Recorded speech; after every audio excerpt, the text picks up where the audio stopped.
신혼 첫날 밤, 제 아내는 저를 강간범으로 경찰에 신고했습니다. 새벽 4시였어요. 경찰이 집 문을 두드렸을 때, 전 아직 어젯밤의 행복한 기억에 젖어 있었거든요. 50이 넘도록 혼자였던 제게 드디어 찾아온 사랑이었으니까요. 국제 결혼으로 만난 아내와 한국에서 보낸 첫날 밤 직후였어요. 근데 문을 열자마자 차가운 수갑이 제 손목을 조였고 형사가 말했습니다. 당신은 아내를 강간한 혐의로 긴급 체포됩니다. 제 귀를 의심했어요. 강간? 제가요? 제 아내를요? 무슨 소리예요? 저희 부부라고요. 어제 결혼식 올렸는데요. 근데 형사는 차갑게 고개만 저었어요. 부인이 직접 신고했어요. 이주여성센터에서 녹취록도 받았고요. 조용히 따라오시죠. 그 순간 제 심장이 쿵 하고 떨어지는 것 같았어요. 아내가요? 어제 그렇게 온화하게 웃던 그 사람이 저를 강간범으로요? 믿기지가 않았어요. 아니, 믿고 싶지 않았어요. 순찰차에 실려 경찰서로 가는데 손이 부들부들 떨렸어요. 이게 대체 무슨 일인가 싶었죠. 50평생 성실하게만 살아온 제가 하루아침에 성범죄자가 되다니요. 그날부터 제 인생은 완전히 무너지기 시작했습니다. 제 이름은 박진수, 올해 52세예요. 평생을 성실하게만 살았어요. 지방의 작은 공장에서 30년간 일하면서 악착같이 돈을 모았고 부모님 모시고 동생들 뒷바라지까지 다 하면서 살았죠. 근데 그렇게 가족 위에 희생하다 보니까 정작 제 결혼은 자꾸만 미뤄지더라고요. 40대 됐을 때는 주변에서 이미 저를 노총각 취급했어요. 소개팅을 해봐도 제 나이랑 평범한 외모에 여자들은 시큰둥했죠. 점점 나이만 먹어가니까 외로움에 지쳐갔어요. 밤마다 텅 빈 집에 혼자 앉아 있으면 나는 평생 이렇게 혼자 살다가 죽는구나 그런 생각에 가슴이 먹먹했거든요.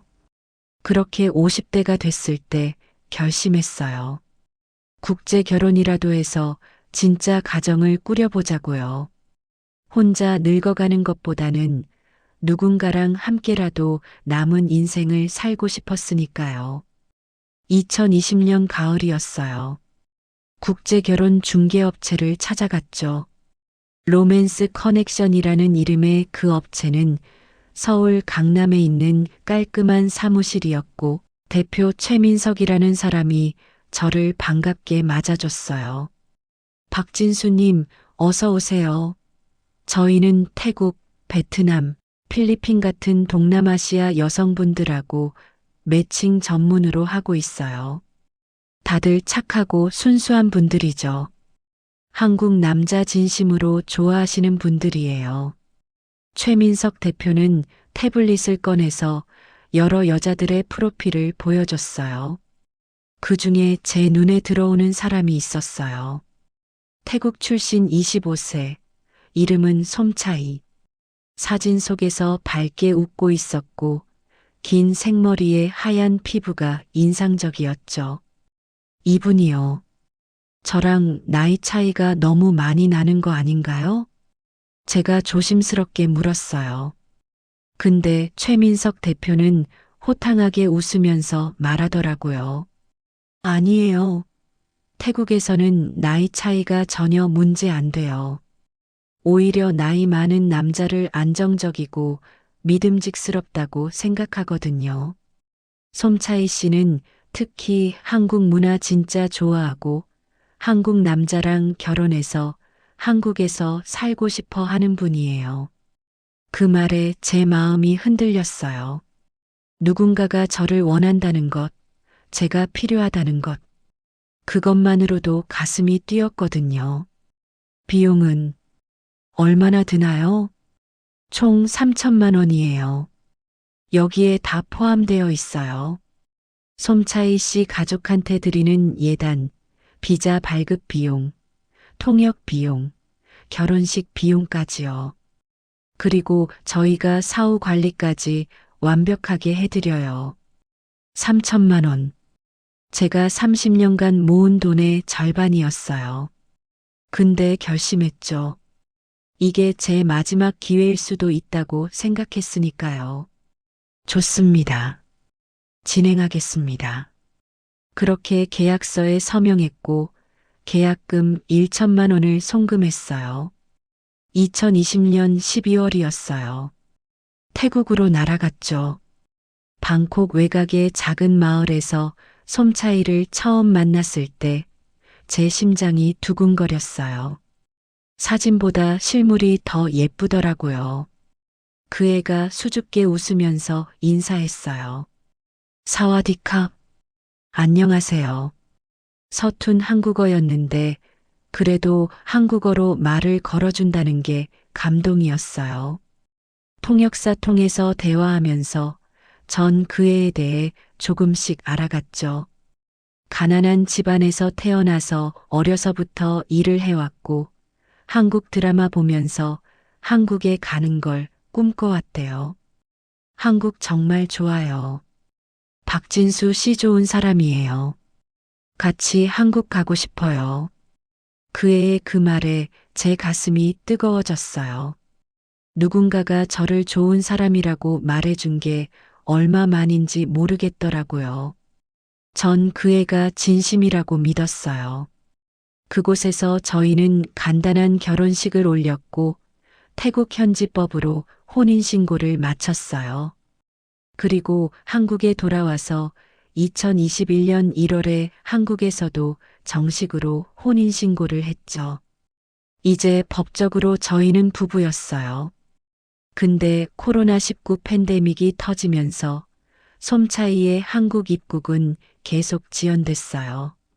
전 매일 그 애랑 영상통화를 했고 매달 생활비 명목으로 100만 원씩 송금했죠. 그 애는 늘 고맙다고 했고 빨리 한국에 가서 저랑 함께 살고 싶다고 말했어요. 1년 반 동안 전 총 2천만 원 가까이를 그 애한테 보냈어요. 근데 아깝지 않았어요. 제 아내니까요. 곧 함께 살 사람이니까요. 그리고 드디어 2022년 3월 15일 솜차이가 인천공항에 도착했어요. 공항에서 그 애를 다시 만났을 때 전 울컥했어요. 1년 반 만에 다시 만난 제 아내. 그 애는 큰 캐리어 2개를 끌고 나왔고 저를 보자 환하게 웃었어요. 오빠, 보고 싶었어요. 그 애가 제 가슴에 안겼을 때 전 정말 행복했어요. 드디어 제 인생에도 따뜻한 봄이 온 것 같았거든요. 전 그 애를 위해 경기도의 깔끔한 아파트를 전세로 얻어놨어요.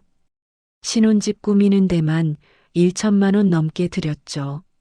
새 가구, 새 가전제품, 그 애가 좋아할 만한 예쁜 인테리어 소품들까지 다 준비했어요.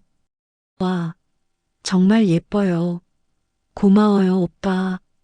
그 애가 신혼집을 둘러보면서 좋아하는 모습에 전 뿌듯했어요. 이 모든 게 제가 평생 일하면서 모은 돈으로 이뤄낸 건데 전혀 아깝지 않았거든요. 그날 저녁 전 그 애를 위해 근사한 한식당에서 저녁을 대접했어요. 그 애는 한국 음식이 맛있다면서 즐겁게 먹었고 저희는 앞으로의 행복한 미래에 대해 이야기했죠. 우리 아기도 갖고 행복하게 살아요. 네. 제가 말하니까 그 애는 수줍게 고개를 끄덕였어요. 그날 밤 저희는 신혼집으로 돌아왔어요. 한국에서의 첫날 밤이자 진정한 부부로서의 첫날 밤이었죠. 전 그 애를 사랑으로 대했어요. 조심스럽게 존중하면서 부부로서 당연한 관계를 가졌죠. 그 애도 거부하지 않았고 저희는 그렇게 첫날 밤을 보냈어요. 그리고 다음 날 새벽 4시 경찰이 문을 두드렸습니다. 당신은 처 솜차이 씨를 강간한 혐의로 긴급 체포됩니다. 수갑이 채워지는 순간 전 머리가 하얘졌어요. 옆에 서 있던 솜차이는 울고 있었고 이주여성센터 직원으로 보이는 여자가 그 애를 감싸 안고 있었어요. 솜차이야, 이게 무슨 짓이야? 우리 부부잖아. 전 소리쳤는데 솜차이는 고개를 돌렸어요. 그의 눈에는 눈물이 가득했는데 동시에 제가 본 적 없는 차가운 빛도 서려 있었어요. 경찰서 조사실에서 전 형사한테 억울함을 호소했어요. 형사님, 이건 말도 안 돼요. 저희 법적으로 부부라고요. 2021년에 혼인신고까지 했는데요. 어제는 그냥 부부로서 당연한. 박진수 씨, 형사가 차갑게 제 말을 끊었어요. 부부라고 해서 상대방 의사에 반해서 성관계를 가질 수 있는 건 아니에요. 부인 측 진술에 따르면 당신이 강압적으로 관계를 강요했고 부인은 한국어를 잘 모르고 한국에 막 도착한 상태라 거부할 수 없었대요. 이건 명백한 강간이에요. 아니에요. 전 그런 적 없어요. 그 애가 거부하지도 않았고 이주여성센터에 제출된 녹취록이 있어요. 부인이 직접 남편이 무서웠다, 거부했지만 한국어를 몰라서 제대로 표현할 수 없었다고 진술했거든요. 전 입이 떡 벌어졌어요. 녹취록? 이주여성센터? 그게 언제요? 오늘 새벽 2시경이에요. 부인이 화장실 간다면서 나와서 몰래 이주여성센터 긴급 전화로 연락했고 저희가 출동한 거예요. 그 순간 모든 게 계획된 거였다는 생각이 스쳤어요. 근데 왜요? 대체 왜 그런 걸까요? 전 48시간 구류 끝에 겨우 풀려났는데 강간 혐의는 계속 수사 중이었어요. 집으로 돌아왔을 때 솜차이는 이미 짐을 싸서 나간 뒤였어요. 이주여성센터의 보호시설로 갔다는 경찰 말만 들었을 뿐이었죠. 전 멍하니 텅 빈 신혼집에 앉아 있었어요. 어제까지만 해도 행복했던 이 집이 이제는 지옥처럼 느껴졌거든요. 그리고 더 큰 충격은 그 다음부터였어요. 제가 강간 혐의로 조사받고 있다는 소문이 동네에 퍼졌어요. 아파트 주민들이 저를 보는 눈빛이 달라졌죠. 수군수군 뒷말이 들렸어요. 저 사람 국제 결혼한 사람 아니야? 근데 부인을 강간했대. 에이, 설마 부부인데 강간이. 그래도 경찰이 조사한다는 건 뭔가 있는 거 아니야? 젊은 외국인 여자 돈 주고 데려와서는 막 대했나 봐. 징그러워. 전 슈퍼마켓에 가는 것조차 두려웠어요. 모든 사람이 저를 색안경 끼고 보는 것 같았거든요. 형 진우한테 전화했을 때도 마찬가지였어요. 형 나야. 진수야. 진수야, 너 지금 무슨 일이냐? 경찰서 갔다 왔다며? 강간이 뭐야, 강간이. 형 목소리는 차가웠어요. 형, 나 정말 억울해. 우리 부부인데 내가 왜 강간을. 야, 박진수? 부부라고 막 해도 된다는 법 있냐? 요즘 세상이 어떤 세상인데.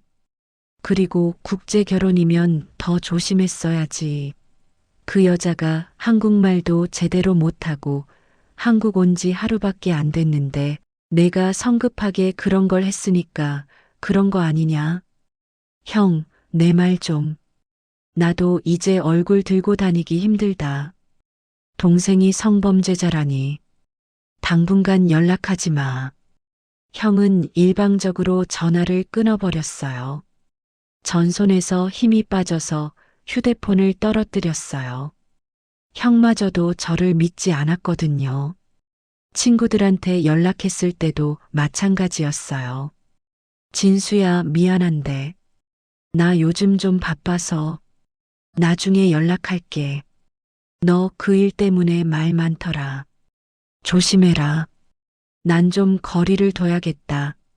한 명, 두 명, 모든 사람이 저한테서 멀어졌어요. 직장에서도 눈치가 보였어요. 상사가 저를 불러서 조심스럽게 말했죠. 박진수 대리, 그 일이 해결될 때까지 좀 쉬는 게 어때? 회사 이미지도 있고. 부장님, 전 아무 잘못이. 우선 휴직 처리하게. 알겠지? 전 휴직 동의서에 서명할 수밖에 없었어요. 모든 게 무너졌어요. 가족, 친구, 직장, 이웃. 모두가 저를 성범죄자 취급했거든요. 그리고 더 큰 충격이 기다리고 있었어요. 일주일 뒤, 전 다시 성관계를 시도했다가 강간 미수 혐의로 추가 조사를 받게 됐어요. 사실 그날 전 솜차이한테 전화를 걸었어요. 이주여성센터 보호시설에 있다는 그 애한테 도대체 왜 그런 짓을 했는지 따져 물으려고요. 솜차이 나야. 대체 왜 그런 거야? 우리 부부잖아. 전화기 너머로 솜차이 목소리가 들렸어요. 근데 그 목소리는 제가 아는 온화한 솜차이가 아니었어요. 오빠, 미안해요. 근데 나 한국 와서 무서웠어요. 오빠가 강제로. 아, 무슨 소리야. 나 그런 거 한 적 없어. 오빠 소리 지르지 마세요. 무서워요. 나 이제 오빠 싫어요. 다시는 연락하지 마세요. 그리고 전화가 끊어졌어요. 전분을 참을 수가 없었어요. 이주여성센터로 찾아갔죠. 그리고 그곳에서 솜차이를 만났을 때 전 다시 한번 이야기를 해보려 했어요. 근데 그 순간 이주여성센터 직원이 끼어들었고 상황은 더 악화됐어요. 제가 흥분해서 목소리를 높이니까 솜차이는 무섭다면서 뒤로 물러났고 직원은 경찰을 불렀어요. 결국 전 강간 미수 혐의로 다시 조사를 받게 됐죠. 그 조사에서 솜차이는 이렇게 진술했대요. 남편이 계속 연락해서 다시 관계를 요구했어요. 제가 거부하니까 화를 내고 협박했어요. 만약 제가 그날 그 자리에 있었다면 또다시 강제로 관계를 가졌을 거예요. 다 거짓말이었어요. 근데 누가 제 말을 믿어주나요? 전 완전히 고립됐어요. 경찰도, 가족도, 친구도, 직장도, 이웃도 아무도 제 편이 아니었어요. 밤마다 잠을 이룰 수가 없었어요. 내가 뭘 잘못한 걸까? 정말 내가 잘못한 걸까? 스스로를 의심하기 시작했죠. 거울을 보면 초췌한 제 얼굴이 보였어요. 한 달 만에 10kg이 빠졌고 머리카락이 송이송이 빠져나갔어요. 이렇게 죽는구나. 그런 생각마저 들었어요. 그렇게 절망 속에 빠져 지내던 어느 날 우연히 인터넷 커뮤니티에서 이상한 글을 발견했어요. 국제결혼 사기 피해자 모임. 호기심에 그 게시판에 들어가 봤죠. 그리고 전 경악했어요. 수십 개의 게시글이 있었는데 다 제 상황이랑 비슷한 사연들이었거든요. 국제 결혼 3개월 만에 아내가 가정폭력으로 신고, 전 아무것도 한 적 없는데 경찰 조사받고 있어요. 베트남 아내가 돈만 받아 챙기고 이혼 요구, 비자만 받으려고 결혼한 것 같아요. 필리핀 아내, 결혼 6개월 만에 실종. 알고 보니 이주여성센터 보호시설에 도망갔고 저를 가정폭력 가해자로 신고했어요. 전 떨리는 손으로 댓글들을 읽어내려갔어요. 그리고 그중 한 댓글이 제 눈에 들어왔어요. 저도 똑같은 피해를 당했어요. 혹시 로맨스 커넥션이라는 중개업체 통해서 결혼하신 건 아닌가요? 그리고 신고 도와준 곳이 새날 이주여성센터 아닌가요? 저희 한번 만나서 이야기해요. 전 똑같은 수법으로 당했거든요. 댓글을 쓴 사람은 철수라는 닉네임이었어요. 전 즉시 그한테 쪽지를 보냈어요. 저도 로맨스 커넥션 통해 결혼했어요. 그리고 새날 이주여성센터 맞고요. 제발 만나서 이야기 좀 해요. 전 너무 억울해요. 다음 날, 전 서울 신촌의 한 카페에서 김철수 씨를 만났어요. 그분은 저보다 5살 정도 많아 보이는 57세 남자분이었고, 얼굴에는 제 얼굴이랑 똑같은 고통의 흔적이 서려 있었어요. 반갑습니다. 박진수 씨. 전 김철수예요. 안녕하세요. 전 정말 반가워요. 아니, 반갑다기보다는 이런 식으로 만나게 돼서 죄송하고 억울하고 그래요. 철수 씨는 쓴웃음을 지으면서 고개를 끄덕였어요. 알아요. 저도 그랬으니까요. 그분은 자기 이야기를 꺼내기 시작했어요. 전 2019년에 로맨스 커넥션을 통해 베트남 여자랑 결혼했어요. 당시 3천만 원을 냈죠. 그리고 아내가 한국에 온 지 3개월 만에 그 애가 저를 가정폭력 가해자로 신고했어요. 전 그의 손가락 하나 건드린 적 없는데 말이에요. 그래서 어떻게 되셨어요? 다행히 무혐의 처분을 받았어요. 증거가 없었으니까요. 근데 그 과정에서 아내는 이혼을 요구했고 위자료 2천만 원을 받아갔어요. 그리고 혼자 한국에 남아서 지금은 다른 남자랑 잘 살고 있더라고요. 철수 씨 목소리가 차갑게 가라앉았어요. 처음에는 제가 운이 없었다고만 생각했어요. 근데 커뮤니티에서 비슷한 피해 사례들을 보고 깨달았죠. 이건 조직적인 사기라는 걸. 조직적인 사기요? 네. 로맨스 커넥션이라는 중개업체, 그리고 새날 이주여성센터, 그리고 그 센터에 소속된 변호사들. 이 사람들이 한 팀이에요. 전 눈이 커졌어요. 무슨 말씀이세요? 철수 씨는 가방에서 서류 뭉치를 꺼냈어요. 제가 지난 3년간 조사한 자료들이에요. 로맨스 커넥션을 통해 결혼한 남자들 중에서 최소 10억 원 이상이 똑같은 패턴으로 피해를 당했어요. 결혼 직후나 몇 개월 안에 아내가 가정폭력, 성폭력 같은 걸로 신고하고 새날 이주여성센터가 개입해서 아내를 보호하고 그 센터 소속 변호사가 위자료 소송을 거는 거죠. 그리고 남자들은 결국 돈을 내고 이혼하게 되고요. 그럼 그 여자들은 처음부터 비자 받으려고 결혼한 건가요? 정확히는 비자랑 돈이죠.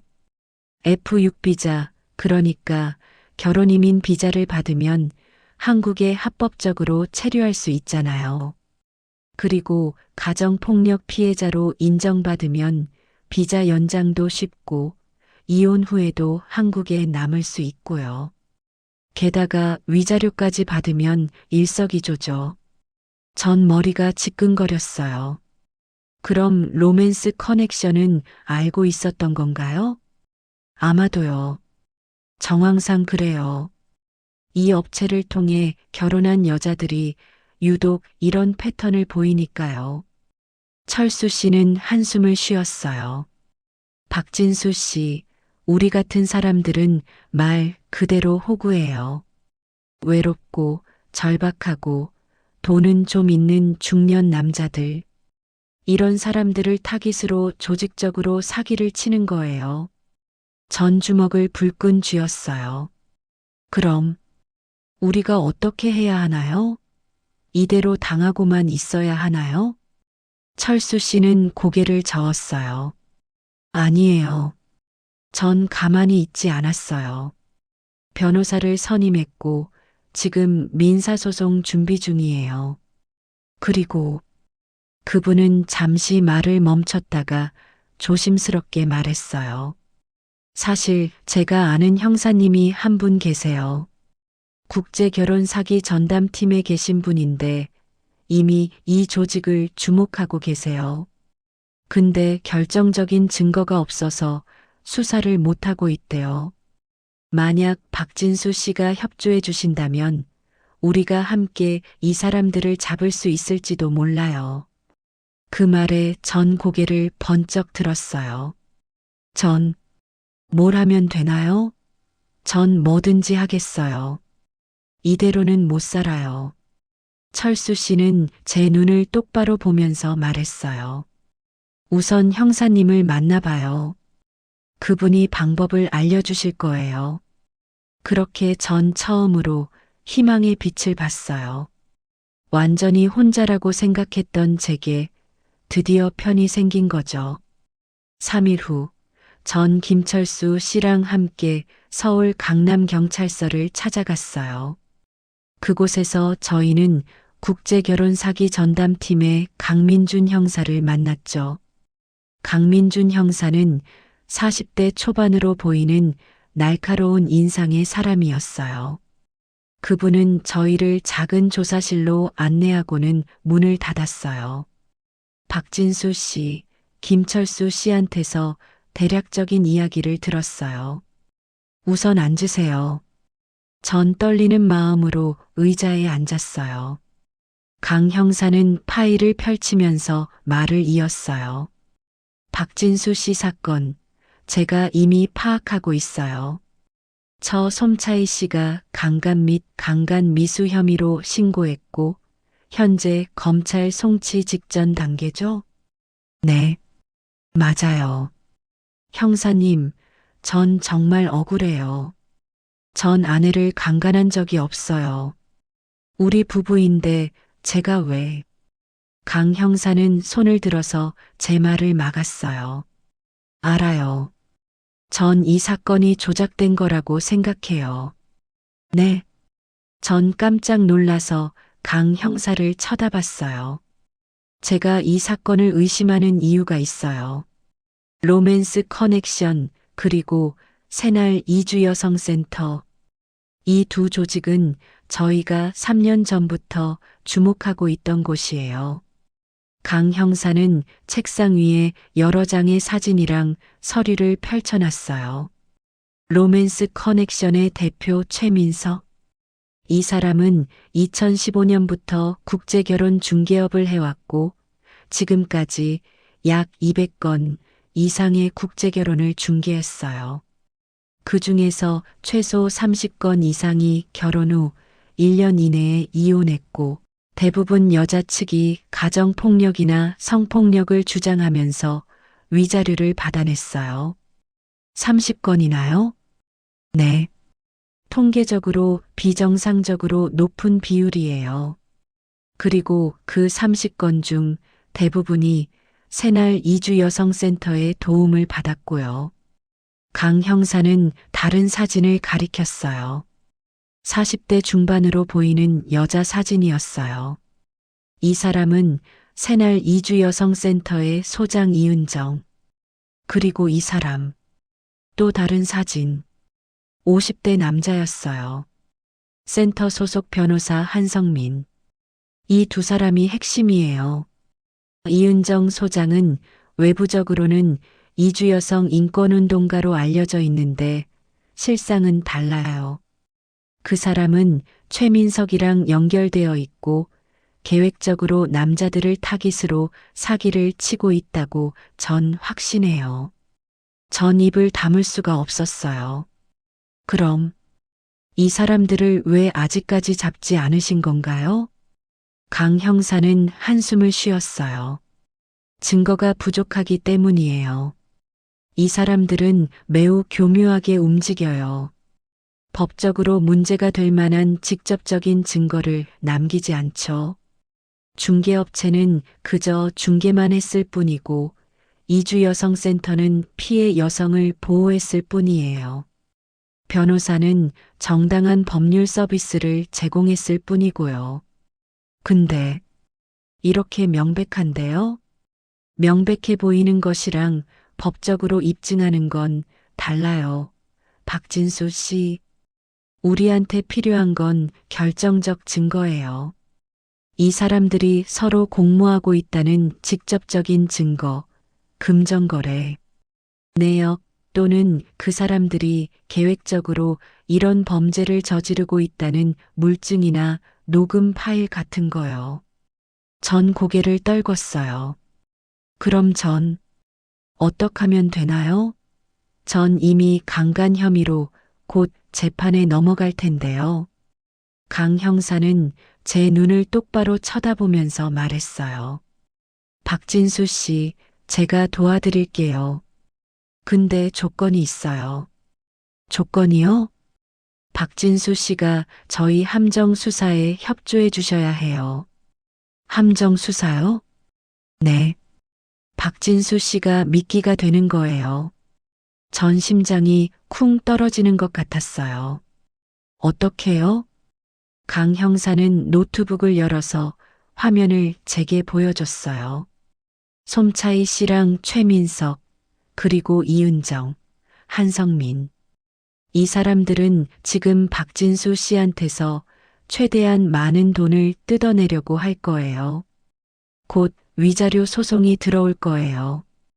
아마 1억 원 정도 요구할 거예요. 1억 원이요? 네.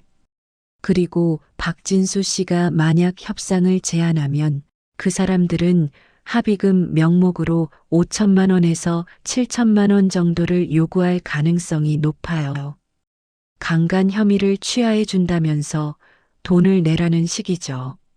전치가 떨렸어요. 이 사람들이 정말, 네, 이게 그 사람들 수법이에요. 박진수 씨, 제 계획은 이래요. 박진수 씨가 그 사람들한테 합의를 제안하세요. 그리고 돈을 주겠다고 하세요. 그 과정에서 그 사람들이 강간 혐의를 취하해 줄 테니까 돈을 달라고 명확하게 말하는 순간을 녹음하는 거예요. 그게 증거가 돼요. 근데 그 사람들이 그렇게 쉽게 말할까요? 대면으로는 안 할 거예요. 근데 전화 통화에서는 방심할 수 있어요. 특히 박진수 씨가 절박하게 구는 척하면 그 사람들은 자기들이 이겼다고 생각하고 본색을 드러낼 거예요. 전 숨을 크게 들이마셨어요. 그럼 제가 직접 연락하는 건가요? 네. 그리고 저희가 통화 내용을 실시간으로 모니터링할 거예요. 박진수 씨 휴대폰에 녹음 장치를 설치하고 통화 중에 저희가 필요한 멘트를 유도할 거예요. 김철수 씨가 옆에서 거들었어요. 진수 씨, 이게 우리가 할 수 있는 유일한 방법이에요.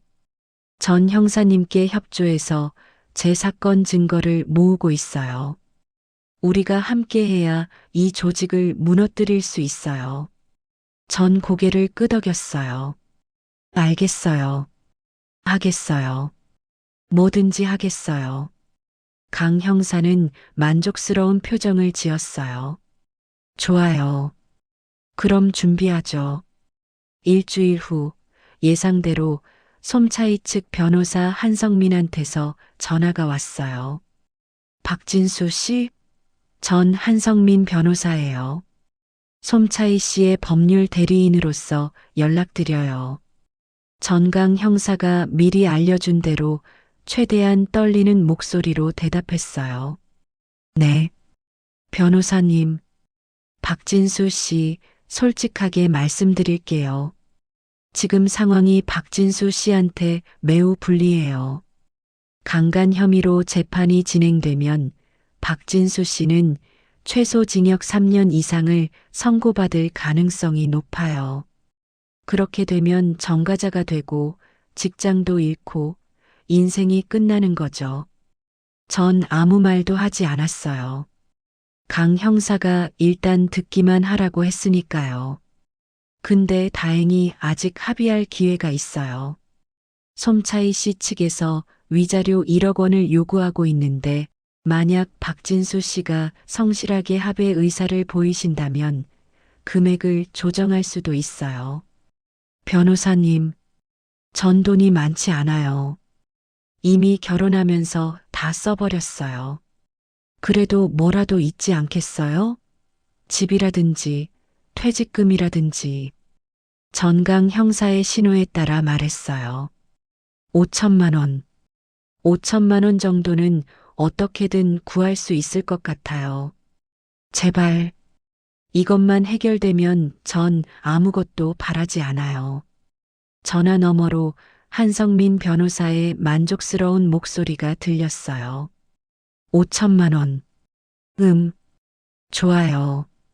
제가 솜차이 씨랑 상의해보고 다시 연락드릴게요. 전화가 끊어진 후 강 형사는 고개를 끄덕였어요. 좋아요. 예상대로 움직이네요. 이제 그 사람들이 본격적으로 접근할 거예요. 이틀 후 다시 한성민 변호사한테서 전화가 왔어요. 박진수 씨, 솜차이 씨랑 상의한 결과 5천만 원에 합의하기로 했어요. 다만 조건이 있어요. 조건이요? 합의금을 받는 즉시 솜차이 씨가 경찰에 제출한 강간 혐의 고소를 취하하겠어요. 그리고 박진수 씨는 더 이상 솜차이 씨한테 연락하지 않는다는 각서를 쓰셔야 해요. 그리고 이혼 소송에도 동의하시고요. 전강 형사의 지시에 따라 물었어요. 그럼 제가 5천만 원을 드리면 강간 혐의가 없어지는 거죠? 제가 전과자가 안 되는 거죠? 네, 그렇죠. 솜차이 씨가 고소를 취하하면 검찰에서도 더 이상 진행하지 않을 거예요. 알겠어요. 그럼 제가 돈을 준비할게요. 좋아요. 내일 오후 2시에 새날 이주여성센터로 오세요. 그곳에서 합의서를 작성하고 돈을 전달하면 돼요. 전화가 끊어졌어요. 강 형사는 녹음 파일을 확인하면서 미소를 지었어요. 완벽해요. 고소를 취하해 주겠다는 말이 명확하게 녹음됐어요. 이건 공갈죄에 해당해요. 강간 혐의를 빌미로 돈을 요구한 거니까요. 형사님, 그럼 내일 가면 어떻게 되는 건가요? 박진수 씨는 평소처럼 가시면 돼요. 돈 가방도 준비하세요. 물론 진짜 돈은 아니고 저희가 준비한 위장 지폐를 넣어 드릴 거예요. 그리고 그곳에서 합의서를 작성하려는 순간 저희가 들이닥칠 거예요. 그 사람들을 체포하시는 건가요? 네. 현장에서 체포할 거예요.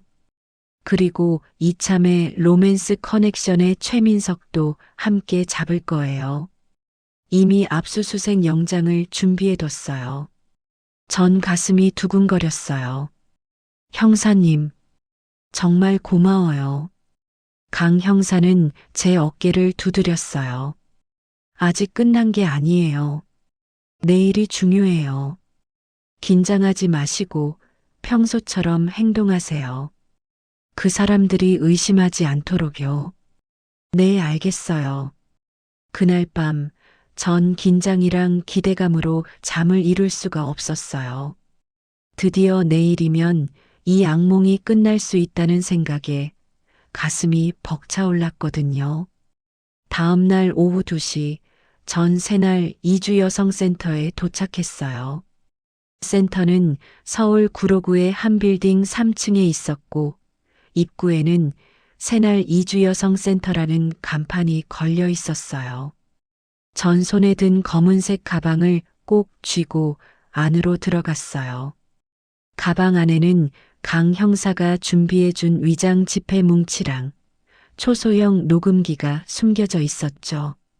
센터 안으로 들어서니까 한성민 변호사가 저를 맞이했어요. 어서 오세요, 박진수 씨.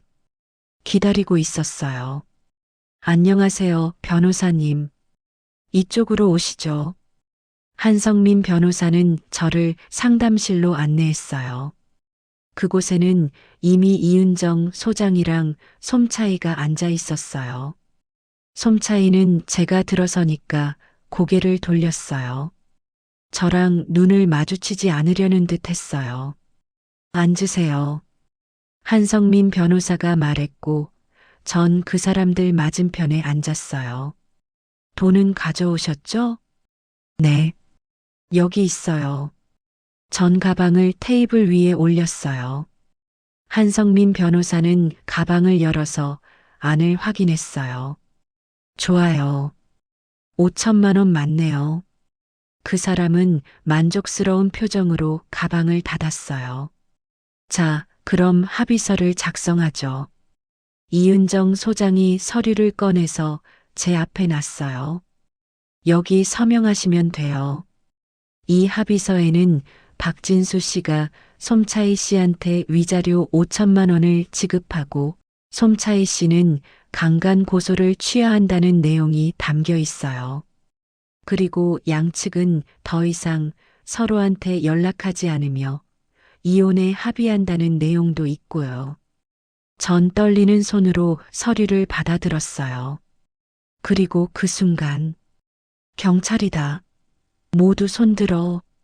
문이 와장창 열리면서 강민준 형사를 비롯한 경찰관 여러 명이 들이닥쳤어요. 한성민 변호사랑 이은정 소장은 깜짝 놀라서 벌떡 일어났어요. 뭐야? 이게 무슨 짓이야? 한성민, 이은정, 당신들은 공갈 및 사기 혐의로 긴급 체포한다. 강 형사는 영장을 보여주면서 그 사람들한테 수갑을 채웠어요. 공갈? 사기? 무슨 소리야? 우리는 정당한 법률 서비스를 제공한 것뿐이야. 한성민 변호사가 소리쳤는데 강 형사는 차갑게 웃었어요. 정당한 법률 서비스? 강간 혐의를 빌미로 돈을 뜯어낸 게 정당한 법률 서비스인가? 우리는 박진수 씨랑의 통화 내용을 다 녹음했어. 고소를 취하해 줄 테니까 돈을 달라고 명확하게 말했지. 이건 공갈이야. 이은정 소장도 발악했어요.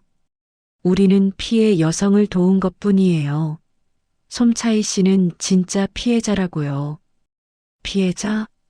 계획적으로 국제 결혼을 이용해서 비자를 받고 돈을 뜯어낸 게 피해자인가? 강 형사는 솜차이를 쳐다봤어요. 솜차이 씨, 당신도 함께 조사받아야 해요. 허위 고소 및 사기 혐의로요. 솜차이는 얼굴이 새하얗게 질렸어요. 아니에요. 전 몰랐어요. 몰랐다고? 그럼 왜 박진수 씨랑 결혼한 지 하루 만에 강간 신고를 한 거죠? 그것도 새벽 2시에 화장실 간다면서 나와서 이주여성센터에 전화하고 미리 준비된 것처럼 녹취를 했잖아요. 이게 우연이라고 생각해요? 솜차이는 더 이상 아무 말도 하지 못했어요. 경찰관들은 세 사람을 끌고 나갔어요. 전 그 장면을 멍하니 바라봤어요. 믿을 수가 없었어요. 정말로 이 악몽이 끝나고 있었거든요.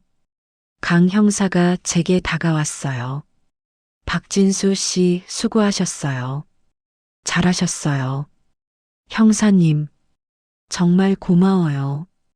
전 그 자리에서 울음을 터뜨렸어요.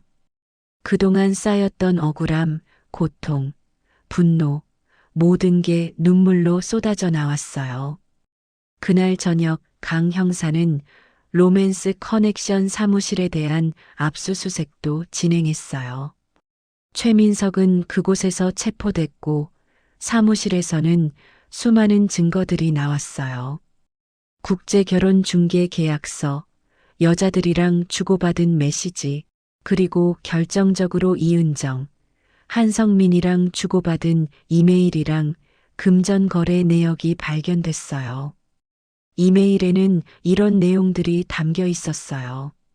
이번 타깃은 박진수, 52세 미혼 남성, 자산 약 8천만 원 보유. 솜 차이를 배정해라. 3개월 안에 마무리. 한성민 변호사한테 수수료 30% 지급 완료. 다음 건도 부탁. 이은정 소장. 이번 달 실적 좋음. 총 5건 성공. 보너스 지급. 모든 게 계획적이었어요. 조직적인 범죄였죠. 강 형사는 이 증거들을 토대로 수사를 확대했고 로맨스 커넥션을 통해 결혼한 다른 피해자들도 속속 신고하기 시작했어요. 김철수 씨도 그중 한 명이었고 총 23명의 남자가 같은 수법으로 피해를 입었다는 게 밝혀졌어요. 피해 금액만 총 15억 원이 넘었어요. 한 달 후 전 검찰로부터 연락을 받았어요. 박진수 씨, 솜차이 씨의 강간 고소는 무혐의 처분됐어요. 허위 사실로 판명됐고 오히려 솜차이 씨가 무고죄로 기소될 예정이에요. 그 말을 들었을 때 전 다시 한번 울었어요. 억울함이 풀렸어요. 드디어 제 결백이 증명된 거예요. 형 진호한테 전화했어요. 형 나야. 진수야. 뉴스 봤다. 정말 미안하다. 형이 너를 의심했구나. 괜찮아, 형. 이해해. 나도 그 상황에서는 누가 봐도 내가 잘못한 것처럼 보였을 거야. 진수야, 정말 고생했다. 이제 다 끝난 거지? 응. 이제 다 끝났어. 친구들도 하나둘 연락해 왔어요. 진수야, 뉴스 봤어. 진짜 너 억울했구나. 미안해. 괜찮아. 나도 이해해. 직장에서도 복직 통보가 왔어요. 박진수 대리, 복직 환영해요. 오해해서 죄송했어요. 모든 게 제자리로 돌아오는 것 같았어요. 근데 전 알고 있었어요. 아직 끝나지 않았다는 걸. 진짜 승부는 이제부터라는 걸. 3개월 후 재판이 시작됐어요. 최민석, 이은정, 한성민, 그리고 솜차이. 네 사람 모두 사기, 공갈, 무고 혐의로 기소됐죠. 전 피해자이자 증인으로 법정에 섰어요. 재판장에는 23명의 다른 피해자들도 함께 있었어요. 김철수 씨도 그중 한 명이었죠. 검사는 첫 공판에서 이렇게 말했어요. 피고인들은 2015년부터 2022년까지 약 7년간 국제결혼을 이용한 조직적 사기를 저질렀어요.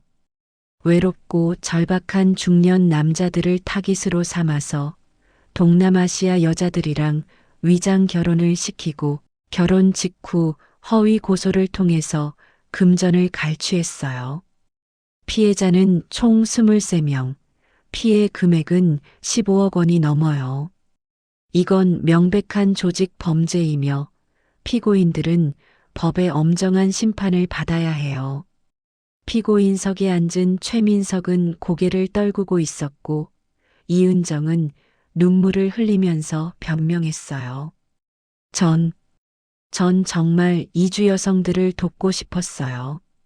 그 사람들이 한국에서 겪는 차별이랑 폭력으로부터 보호하고 싶었다고요. 근데 검사는 냉정하게 반박했어요. 피고인 이은정은 이주여성센터 소장이라는 지위를 악용했어요. 실제 피해를 입은 이주 여성들을 돕는 대신에 위장, 결혼에 가담한 여자들이랑 공모해서 무고한 남자들을 범죄자로 몰아세웠어요. 이건 진짜 피해자들에 대한 모독이자 이주 여성 인권운동 전체를 더럽힌 행위예요. 재판은 여러 차례 진행됐고 매번 새로운 증거들이 제시됐어요. 최민석의 통장에서 발견된 수상한 입출금 내역, 이은정이랑 한성민이 주고받은 이메일, 솜차이를 포함한 여자들이 사전에 교육받은 신고 매뉴얼 문서, 모든 게 계획적이었다는 증거들이었어요.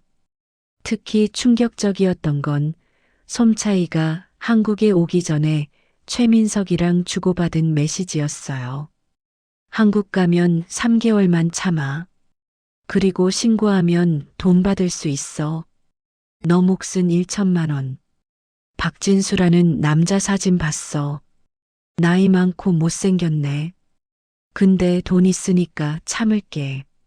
새날 이주여성센터 전화번호 저장해둬. 신고하면 바로 도와줄 거야. 이 메시지들이 법정에서 공개됐을 때 방청석에서는 분노의 탄식이 흘러나왔어요. 전 증인석에 서서 제 이야기를 했어요. 전 평생 성실하게 살아왔어요. 50이 넘도록 혼자였고 외로웠어요. 그래서 국제 결혼을 결심했고 제 전 재산을 쏟아부어서 솜차이랑 결혼했어요. 전 그 애를 진심으로 사랑했고 존중했어요. 근데 그 애는 저를 이용했어요. 저를 범죄자로 만들어서 돈을 뜯어내려고 했거든요. 전 떨리는 목소리로 계속 말했어요. 제가 가장 괴로웠던 건 아무도 저를 믿어주지 않았다는 거예요. 경찰도 가족도 친구도 모두가 저를 성범죄자 취급했어요. 전 매일 밤 죽고 싶었어요. 근데 포기할 수 없었어요. 제가 억울했으니까요. 제 말에 방청석에서는 훌쩍이는 소리가 들렸어요. 김철수 씨도 증인석에 섰어요. 전 박진수 씨랑 똑같은 피해를 입었어요. 3천만 원을 들여서 베트남 여자랑 결혼했고 3개월 만에 가정폭력 가해자로 몰렸어요. 전 손가락 하나 건드린 적 없는데도 말이에요. 그리고 2천만 원을 위자료로 내야 했어요. 그 돈은 제 노후 자금이었어요. 이제 전 70이 다 되어 가는데 다시 일을 해야 해요. 이 사람들이 제 인생을 망쳤어요. 다른 피해자들도 하나둘 증언대에 섰어요. 전 딸의 대학 등록금까지 날렸어요. 전 이 일로 직장을 잃었고 이혼까지 당했어요. 전 한때 자살을 생각했어요. 모든 피해자들의 절규가 법정을 가득 채웠어요. 재판이 진행되는 동안 전 한 가지 사실을 더 알게 됐어요. 최민석 뒤에 진짜 보스가 따로 있었다는 거예요. 강민준 형사가 제게 조심스럽게 말했어요.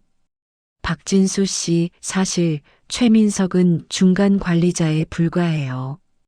진짜 배우는 따로 있어요. 배우요? 네. 글로벌 매치메이킹 그룹이라는 더 큰 조직이 있어요. 이 조직은 한국뿐만 아니라 일본, 대만 같은 동아시아 전역에서 국제결혼 사기를 벌이고 있어요.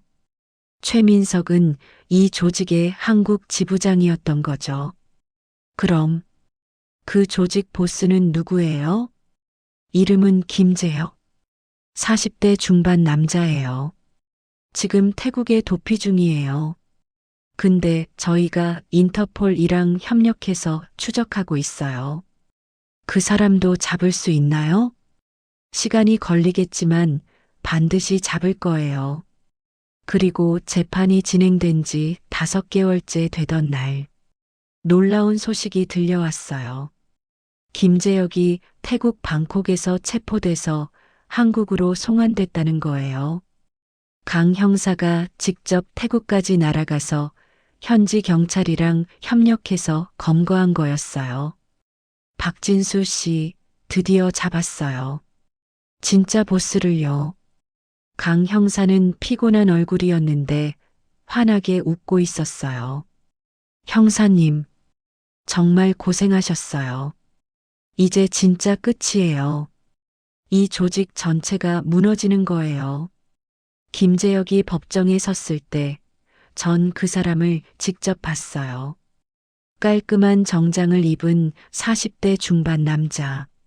겉보기에는 평범한 사업가처럼 보였는데 그 사람 눈빛은 차갑고 냉혹했어요. 검사는 김재혁에 대해서 이렇게 말했어요. 피고인 김재혁은 이 범죄 조직의 총책임자예요. 그 사람은 2010년부터 국제 결혼을 이용한 사기 사업을 기획하고 운영해 왔으며 한국, 일본, 대만 같은 곳에 지부를 두고 조직적으로 범죄를 저질렀어요. 피해자는 총 100명이 넘으며 피해 금액은 50억 원이 넘어요.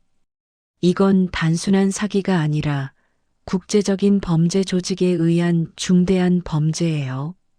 김재혁은 변호사를 통해서 이렇게 주장했어요. 전 단지 국제 결혼 중개업을 운영했을 뿐이에요. 결혼 후 발생한 문제들은 제 책임이 아니에요. 근데 검사는 압수한 김재혁의 노트북에서 발견한 증거들을 제시했어요. 피고인의 노트북에는 타깃 리스트라는 파일이 있었어요. 이 리스트에는 중년 미혼 남자들의 이름, 나이, 자산 규모, 성격 같은 게 상세히 기록되어 있었고 각 타깃에 맞는 매칭 전략까지 적혀 있었어요. 이건 명백한 계획 범죄의 증거예요. 또한 김재혁이랑 최민석, 이은정, 한성민이 주고받은 금전 거래 내역도 공개됐어요. 매달 수천만 원씩 김재혁의 계좌로 송금됐고 그 돈은 다시 태국, 베트남, 필리핀의 여러 계좌로 분산되어 있었어요. 모든 증거가 김재혁을 가리키고 있었어요. 최종 변론이 있던 날, 전 피해자 대표로 의견 진술을 했어요. 재판장님, 전 이 범죄로 인해서 제 인생이 송두리째 흔들렸어요. 근데 그보다 더 아픈 건 이 사람들이 사랑을 이용했다는 거예요. 외롭고 절박한 사람들의 마음을 이용해서 돈을 뜯어냈어요. 이건 단순한 사기가 아니에요. 인간의 가장 순수한 감정을 짓밟은 범죄예요. 전 눈물을 참으면서 계속 말했어요. 전 이 사람들이 법의 엄정한 심판을 받기를 원해요. 그리고 같은 피해자가 더 이상 나오지 않기를 바래요. 부디 무거운 처벌을 내려주시기 바랍니다. 재판장은 고개를 끄덕이면서 제 말을 경청했어요. 그리고 마침내 선고 공판이 열렸어요. 재판장은 엄숙한 표정으로 판결문을 읽기 시작했어요. 피고인 김재혁, 피고인 최민석, 피고인 이은정, 피고인 한성민, 피고인 솜차희. 피고인들은 2015년부터 2022년까지 약 7년간 국제 결혼을 이용한 조직적 사기, 공갈, 무고 같은 범죄를 저질렀다. 이건 계획적이고 지능적인 범죄이며 피해자들한테 씻을 수 없는 상처를 남겼다. 특히 피고인들은 외롭고 절박한 사람들의 순수한 마음을 이용했으며 이건 매우 비인간적이고 악질적인 범죄이다. 재판장은 잠시 말을 멈췄다가 선고했어요. 피고인 김재혁, 징역 12년 및 벌금 10억 원. 피고인 최민석, 징역 8년 및 벌금 5억 원. 피고인 이은정, 징역 6년 및 벌금 3억 원. 피고인 한성민, 징역 5년 및 자격정지 5년. 피고인 솜차희, 징역 3년 및 추방. 방청석에서는 환호성이 터져 나왔어요. 잘 됐다.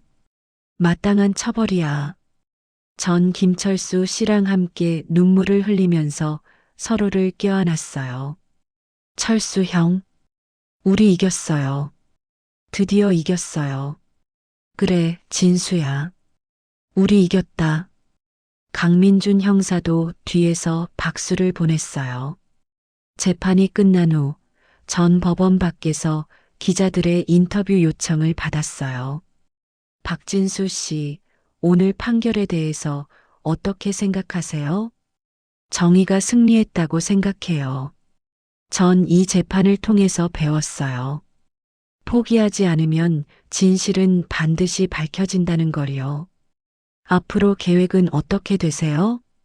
전 이제 제 삶을 다시 시작하려고 해요. 그리고 저처럼 국제 결혼 사기 피해를 입은 분들을 돕는 활동도 하려고 해요. 같은 피해자가 더 이상 나오지 않도록요. 마지막으로 하고 싶은 말씀이 있으세요? 전 카메라를 똑바로 보면서 말했어요. 외롭고 힘든 분들, 국제 결혼을 고려하는 분들한테 말씀드리고 싶어요. 사랑은 돈으로 살 수 없어요. 진짜 사랑은 조급하게 찾는 게 아니라 천천히 기다리면서 찾는 거예요. 그리고 혹시라도 저처럼 피해를 입으신 분들이 계시다면 포기하지 마시고 꼭 신고하세요. 정의는 반드시 승리합니다. 그로부터 1년 후, 전 국제 결혼 사기 피해자 지원센터를 설립했어요. 김철수 씨랑 함께 운영하는 이 센터는 국제 결혼, 사기 피해자들한테 법률 상담이랑 심리 상담을 제공하고 피해 회복을 돕는 곳이었어요. 강민준 형사도 자주 센터를 방문해서 조언을 해줬고 많은 변호사들이 자원봉사로 참여했어요. 우리는 지금까지 50명이 넘는 피해자들을 도왔고 그중 대부분이 무죄를 입증하거나 피해 금액을 회복했어요. 어느 날 센터로 한 통의 전화가 걸려왔어요. 여보세요? 국제결혼 사기 피해자 지원센터예요. 안녕하세요. 전 최근에 필리핀 여자랑 국제결혼을 했는데요. 아내가 갑자기 가정폭력으로 신고를 하겠다고 협박하고 있어요. 전 정말 아무것도 한 적 없는데 어떻게 해야 할지 모르겠어요. 전화 너머로 들리는 떨리는 목소리. 전 그 목소리에서 과거의 제 모습을 봤어요. 괜찮아요. 걱정하지 마세요. 저희가 도와드릴게요. 지금 당장 센터로 오세요. 우리가 함께 해결할게요. 정말요? 감사합니다. 정말 감사합니다. 전화를 끊은 후 전 창밖을 바라봤어요. 맑게 갠 하늘이 보였어요. 제 인생에서 가장 어두웠던 시간들이 이제는 누군가를 돕는 빛이 되고 있었거든요. 전 더 이상 외롭지 않았어요.